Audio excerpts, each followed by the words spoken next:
Erik ten Hag wants Manchester United to go back in for Frankie de Jong as priority signing this summer. Mason Greenwood agrees terms with another club ahead of an exit. Johnny Evans has just signed a new contract, and Manchester United ready to walk away from Jared Brathwaite transfer. These are some of the stories we will be discussing on this evening's live show. But before we get into that, please do me one small favour. Smash a like on today's video. Let's try and see 200 likes on this evening's show. And if this is your first time watching, please do subscribe to the channel as well. I'll be live throughout the whole of the transfer window. I usually do a video in the morning, a video in the evening, and if anything breaks during the day, I do go live as well. So make sure you subscribe to keep up to date with all of your latest Manchester United transfer news and talk. Right, let's start out with some breaking news that literally just came out in the last 30 or so seconds, and that is around Johnny Evans. Now, let's start with the positives of this, okay? Johnny Evans originally was only meant to be here for about 4 weeks in the summer. He was looking for a new club, and Manchester United, because obviously his relationship with the club and all the rest of it, they gave him an opportunity to train with the team and then go and find another club. Johnny Evans ended up staying. And being honest, Johnny Evans was probably our best or second best centre-back this season. Obviously, Martinez was injured, Varane was injured, Luke Shaw was injured. Like, we had a lot of injuries this season, but you have to give Johnny Evans credit. Like, he did really well. I know he's 36. I know he's not very fast and all the rest of it, but overall, I think Johnny Evans did quite a good job this season. Is he good enough to start for Man United? No, obviously not. But is he good to have around as a squad player? Yes, I do think so, personally. So let's just bring you the facts. And the headline is that apparently Johnny Evans has just agreed a new one-year contract at Manchester United. And you know what? I don't have any problem with this. I really don't. If this allows us to sell Lindelof and Maguire, I think it's the correct decision, without a shadow of a doubt. No one's going to buy Johnny Evans. He's 36. We signed him as a free agent from Leicester City. Nobody's going to give us any money for him. So keeping him doesn't really cost us anything. If you think about it logically, it's not like somebody's offered us 50 million for him and we've said, no, we want to keep him. It's either we let him go and then have to go and sign another centre-back with money we don't have, or we keep him for one more season and hopefully he's just a fifth or sixth choice centre-back, you know? Hopefully Martinez, Branthwaite, Willy Camboala, and hopefully someone like Lenny Yoro are our main options, and Luke Shaw is the kind of fifth choice, and Johnny Evans is the sixth. So that's how I see it. And the thing which I think stands out for this deal, for me personally, is his wages. Now, Man United have notoriously been really, really bad at doing wages. As we all know, it's terrible, you know? We pay Harry Maguire 200k a week. I mean, that's just absolutely sickening. Whereas Johnny Evans is only on 65k a week. Like, can you really argue with that? Is Harry Maguire deserving of 4 times the salary of Johnny Evans? No. So for me personally, I have zero issues with Johnny Evans staying. All things considered, I think he has experience. Obviously, he knows Manchester United better than any player at the club. He's won a lot of stuff in his career. I think he has an elite mentality. And I think, you know, he actually did all right this season. He played way more than we wanted him to. But when he did play, I think he did an okay job. Focus on the word okay there. I'm not by any means going to sit here and celebrate that Johnny Evans is staying. I'm just saying, all things considered, I would much rather us sell Harry Maguire and sell Victor Lindelof, because you could probably get 20 million for Maguire and 10 million for Lindelof. I would rather sell those two players, remove 200k a week in wages for Maguire and 150k a week of wages for Lindelof, bringing 30 million pounds in transfer fees. Like, it makes complete sense. So I have no issue with this. I know some people are going to be like, where are our levels? You know, we're a disgrace. Like, I can already see people on Twitter way overreacting to this, saying, you know, it's a disgrace that Man United are giving Johnny Evans another contract. We should be out signing 7 new centre-backs within 1 day of the transfer window opening. Like, that's what people will be saying on Twitter. But you have to look at the bigger picture. Financial fair play and profit and sustainability is a real thing. No matter how much money you've got, it doesn't mean you can spend it. Newcastle's a prime example of that. They've got some of the richest owners in world football, but yet they're going to have to sell some players this summer because of profit and sustainability. So it's easy for us to sit here and say, Ineos are a disgrace. They should be spending $1 billion on transfers. Why is Johnny Evans staying? But unfortunately, the way the rules work in the Premier League now, it doesn't allow owners to do that. So, yeah, it is frustrating, but it is what it is. Welcome to Leela, who's just joined the Members Club. Thank you very much for your support. I hope you're doing well. Welcome. If you do want to join the Members Club, hit the $sign. I think it's 99p a month, so it's quite cheap. If you are in a position to do that, then please do. If you're not in a position to do that, obviously that's completely fine. I know times are, tough at the moment. So if you could just like the video, that would be massively appreciated. Obviously, it doesn't cost any money to like the video. And also make sure you subscribe as well. But welcome, Leela, and welcome to all of our other members who I can see in the chat this evening. Paul, Fred, Stephanie, Romano. We've got loads of people. Anthony. Who else? We've got Malps, Paul. Who else? CBK. Yeah, welcome to all the members. I hope everyone is doing well. But yeah, I want you to let me know in the comment section, how do you feel about this Johnny Evans new contract? Are you happy about it? Do you think it's the correct decision? Let me know what you think. But before you do that, I just want to summarise. No one's going to pay us any money for him because his contract expired. He's only on 65k a week. He has the mentality. He is experienced, and I think he did way better than anybody could have expected this season. So for me, it's a yes. But we still need to go and sign 2 centre-backs. That's the point here. Whether that's Jared Brathwaite and Lenny Yoro, whoever it might be, we need to sign 2 centre-backs, which will now bridge nicely onto Jared Brathwaite, because there is a new story that's come out this evening. Apparently, Manchester United are going to go back in for a second bid for Jared Brathwaite. This is coming from Sky Sports. They say Manchester United are now discussing about a new bid for Jared Brathwaite. They say if Everton don't reduce the asking price, United will move on to other targets, which include Mark Guéhi, Lenny Yoro, and Jean-Claire Todibo. I'll be completely honest with you, right? I think Mark Guéhi would be a much better option, to be honest. He's starting for England at the Euros. Jared Brathwaite didn't even get in the squad, and they play in the same position. I think Mark Guéhi is a much better centre-back than Jared Brathwaite. But the bit that I don't really understand about this story is, if Man United are only offering 35 million for Branthwaite, they're not going to be able to go to Crystal Palace and get Mark Guéhi for 35 million. He's going to be 60 million, probably. He's going to be the same amount of money as Branthwaite. So I don't really understand how we could do that deal. But on the topic of Mark Guéhi, I'm going to kind of answer my concern, if that makes sense. Because apparently Crystal Palace want to sign Wan-Bissaka. So the story that I'm getting this evening is that apparently Manchester United might look to try and do a swap deal.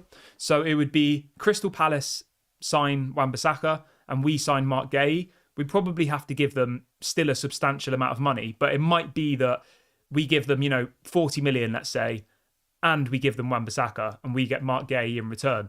But it'd be really interesting to see what you think about this in the comment section. Who would you prefer to sign? Mark Guéhi or Jared Brathwaite? Let me know. You can just put the name in the comment section. You don't have to, if you want to give a reason, that's obviously really good as well, but just put the name in the comment section.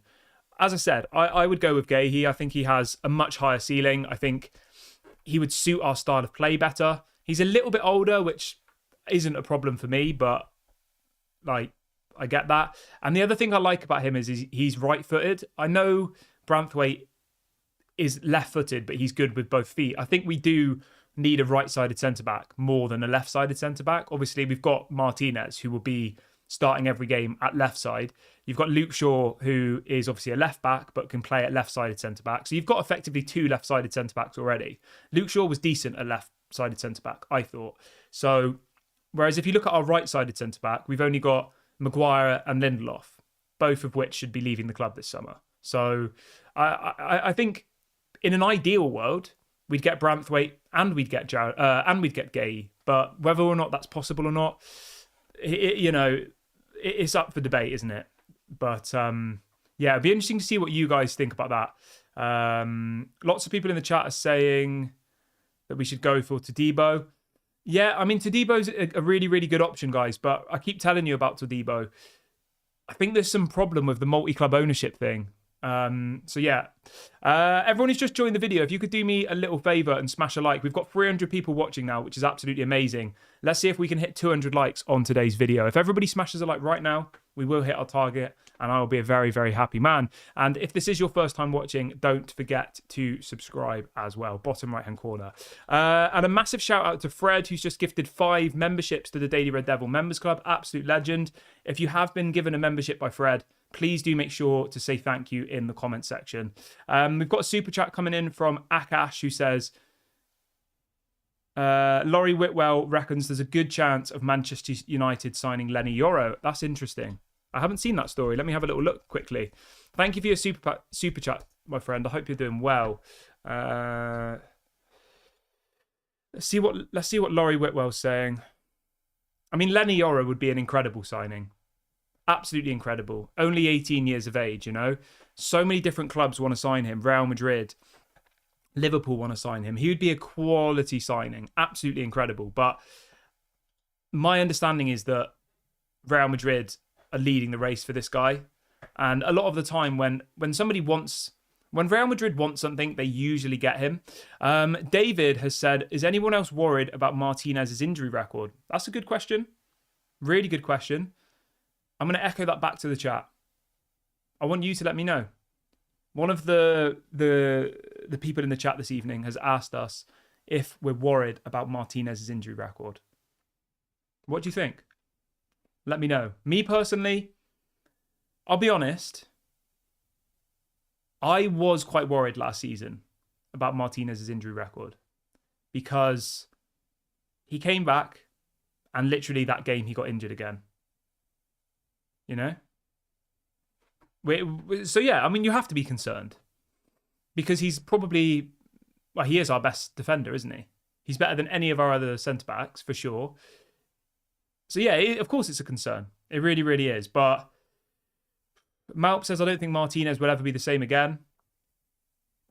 I mean, when you start thinking about stuff like that, it can really seriously dampen your mood, can't it?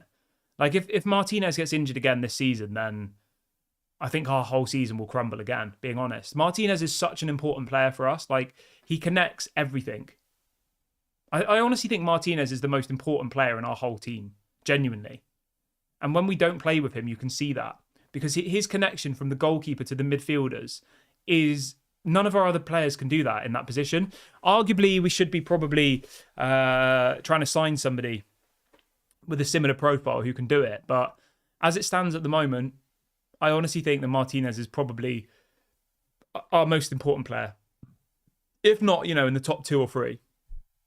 Malp says these types of injuries take a huge toll on the player. Yeah. I mean, it wasn't a particularly nice injury, was it? So, but let me know, guys. Are you worried about Martinez's injury record? I think I was at the time, but I'm trying to be positive again now. I'm trying to hope that it was just a blip in his career because before he came to Manchester United, Martinez never got injured at all. Like, if you look at his injury record before joining Manchester United, it's actually crazy. I think he'd only missed like 1 game or something in his whole career. And then he comes to Manchester United and it just went like as it does with lots of players. So let's have a quick look. So before he joined Manchester United, right, in his whole career, he'd missed 2 games. Lisandro Martinez. Since he's joined Manchester United, he's missed 56 games through injury. And that's since 2022. 2 games in the rest of his career. And then 56 games in 2 years. I mean, that is concerning. Of course it is concerning. There's no way you can't look at... You know, there's no way you can't hear that stat and be concerned. Right? It's impossible. David says, sorry, I didn't mean to dampen everyone's mood, but it's definitely a concern. No, it's a good question. And it's something I have... I remember I raised it on the show like 6 months ago. I said, I think Martinez is injury prone. And people were literally going crazy at me. Like, why are you being so negative? How could you say that? He's our best player. Blah, blah, blah. Like, everyone was literally going mad at me. And at that point, it was just a thought that came to my head, you know? It was like, could Martinez be injury prone? And I was asking it to everyone in the chat, and everyone was like, stop being so negative. But yeah, it's interesting to see that other Manchester United fans are worried about Martinez as well. There is no doubt his quality is unbelievable. His leadership is unbelievable. His mentality is unbelievable. I love him. Absolutely love him. But yeah, I am a little bit worried. I just hope and pray that it's a blip and he starts the next season and he never gets injured again. And it's like, that was a scary moment, but he's now, going to become the best centre-back in the Premier League. Like, that's what I hope happens. But yeah, we'll have to wait and see. Belgium have just equalised against Slovakia. There you go. I've got it on my little screen here. Let's see what else people are saying. Somebody says, who do you think is going to win the Euros this summer? I don't think England are going to win it. I'll say that. Who do I think is going to win it? I'll probably say like France, I reckon. But I don't know at this point. Let's see what else people are saying in the chat. Mike says 56 games missed through injury is more than concerning. Yeah, mate, it is concerning, of course. Romano says we really need proper medical staff. Malp says it's not being negative, it's facts, it's reality. Yeah, it's fair enough. Paul says watching Belgium play, Onana not worth the money. He's not a 40, 50 million pound player. Yeah, I've been watching the Belgian game as well, and I've not been massively impressed with him, to be completely honest with you. So I do agree with you there. Right, let's move over to Mason Greenwood then. Whilst I start the next part of the show, everyone who's just joined, please like the video. There's nearly 400 of you watching this evening, which is amazing. The more people that like the video, the more YouTube will show the video to other people. So it's always appreciated if you're able to give it a quick like, and it will bring more people into the show, and it will allow us to do bigger and better things in the future. But let's talk about Mason Greenwood then, shall we? Because the news this evening is that Mason Greenwood has officially agreed terms with Valencia. Valencia have apparently submitted a bid of around £25 million to Manchester United. Juventus also are trying to sign him. There are multiple clubs in for him. Where will he go? That's the question. Apparently, this is coming out from the Manchester Evening News. Apparently, Greenwood's exit from Manchester United is now at an advanced stage. So he will be leaving. It's just a case of which club he'll go to. I think my understanding is that Mason Greenwood wants to stay in Spain. Obviously, his loan move at Getafe has gone really well. He's been welcomed by the Getafe fans. There's no backlash from the media. He doesn't have press following him around everywhere. So he's effectively gone and started a new life. Turned over a new leaf, whatever you want to call it. He's gone to Spain. He's done really well. He won their player of the season. I think he sold more football shirts than any Getafe player in history, which is probably to be expected. He was winning. I think he won player of the month a couple of times in the Liga. Like, he did well. And some people are so fixated on him coming back, but don't really think about the rest of it. They don't think about if a player is happy somewhere else and doesn't want to come back and Manchester United can get good money for him, then selling him is obviously the correct option. So Mason Greenwood will leave Manchester United. I think, there's still people who want him to return, who are clinging on to this hope that he'll come back. But yeah, I think it's very, very unlikely. Fred says, do you think Sancho will leave? Yeah, mate, Sancho's gone, 100%. There is no way on earth that Sancho will play for Man United again. Unless he comes out, does an interview and apologises. But he's not going to do that. And if he does, I'm being honest, I won't believe him. I'm sorry. I genuinely won't believe him.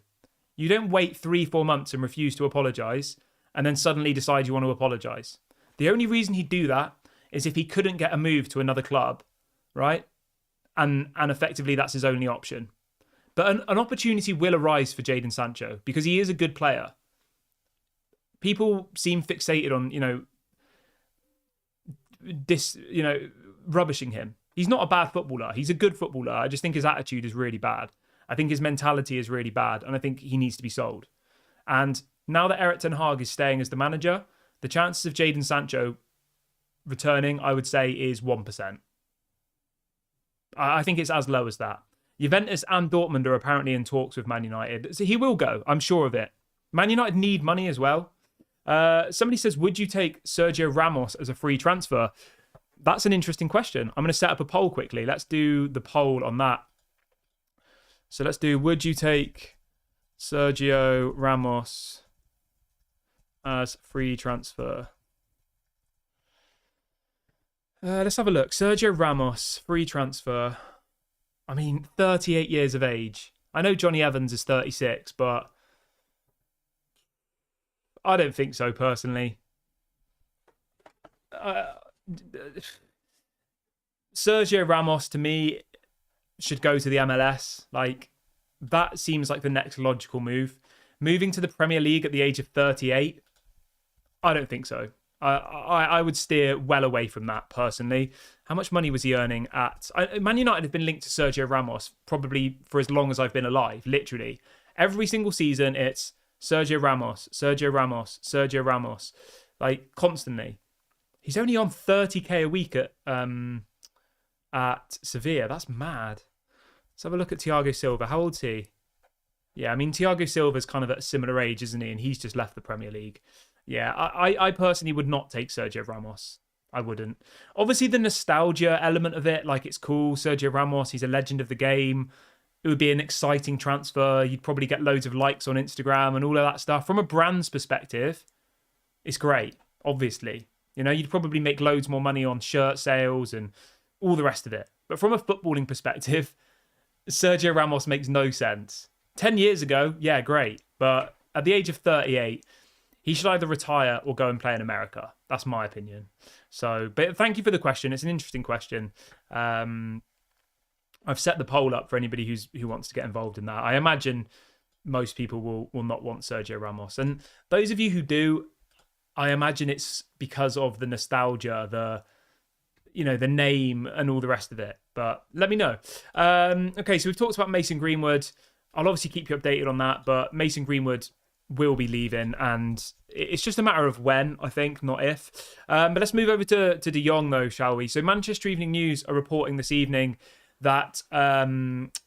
Sorry, it's coming out from Spain, actually, but it's being reported by Manchester Evening News. So it says, reports from Spain suggest that Manchester United will use links between Frankie de Jong and Ten Hag to make a transfer happen this summer. It says Barcelona are said to be open to selling the midfielder, but this time for a fee as low as £51 million. It says the Barca hierarchy want to create space in the squad as well as the wage bill, and de Jong hasn't got any interest in lowering his salary. It says the teeniest bit is that apparently Matthias de Ligt could impact it all. The pair are said to be best of friends, and de Ligt, who has been linked with United, could convince de Jong to move to Old Trafford with him and make a big Ajax return. I like Frankie de Jong. I think he's a quality player, but I think the ship sailed, to be honest. This was the saga 2 years ago. John Murta and Richard Arnold flew to Barcelona. They agreed a deal, and then Frankie de Jong decided he didn't want to come. I just don't think it's a good deal to be doing, to be honest. He's clearly a good player. He's clearly one of the best midfielders in Europe at the moment. But the amount of money that it would cost to do the deal, £51 million seems perfectly reasonable. I have no issue with that whatsoever. But when you look at his wages, he's on about £700,000 a week at Barcelona. Albeit some of that is because he deferred some of his wages in COVID. So he's never probably going to earn that at Manchester United. But he would still probably be on like 400k a year, probably. Sorry, 400k a week, something like that. So for me personally, it's a no. He's got 2 years left of his contract. If it was next year, he didn't agree a new contract and we could get him for like 30 million on a lower wage, maybe. But to go and spend like a large portion of our budget and probably most of our wage budget on one player, it's probably not that sensible. I'll tell you what will be an interesting poll, actually, which I'm going to set up right now. And I'm going to ask everybody who's watching. If you had to pick between... Let's do this. What would you rather... So we're going to go João Neves for 100 mil plus, let's say, 200k per week. 200k. Give me 1 second. I'm just... I'm just doing a little poll because I just had a thought of something that was quite an interesting question. De Jong for... let's do that. De Jong for 51 mil. 1 second, everybody. Sorry. And let's do 400k per week wage. Okay. All right, cool. So I've just set up a little poll because I like to see what other Man United fans think. So you've got two options here. We can either go for João Neves, £100 million release clause and 200k a week wages. I think that sounds about what, realistic. Or Frankie de Jong. Barcelona reportedly want 51 million for him and we've got to give him 400k a week wages, which again, he might want even more than that if he's on 700k a week at the moment, but 400k would make him the highest paid player at Manchester United. So I can't see Ineos going any higher than that.